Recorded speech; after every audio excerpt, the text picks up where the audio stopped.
My name is Broderick Johnson. I'm co-founder, co-CEO of Alcon Entertainment, also producer of Blade Runner.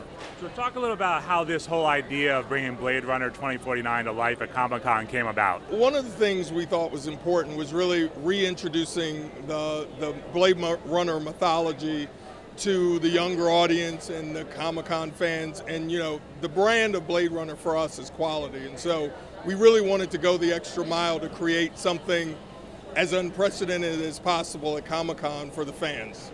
Can you talk a little bit about this experience and how it directly connects to the new movie? Well, this experience actually is multifaceted. It starts with a VR experience where you are a new Blade Runner in a spinner and you're riding around our Blade Runner 2049 Los Angeles.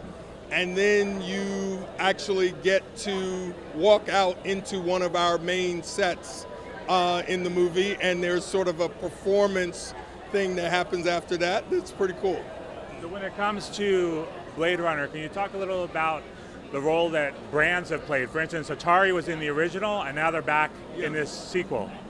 Yes, what's interesting is, when we decided to do the sequel, the thing that's fascinating is you're taking the original movie and that timeline and mythology and extending it 30 years. So from a branding standpoint, we didn't want any brands in this movie that weren't around in the original Blade Runner time frame.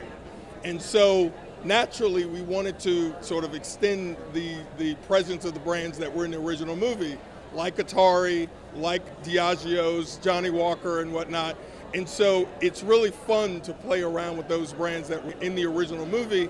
And as far as new brands, there are only brands that have been around for decades. No new fancy brands, because we're really living in the Blade Runner mythology.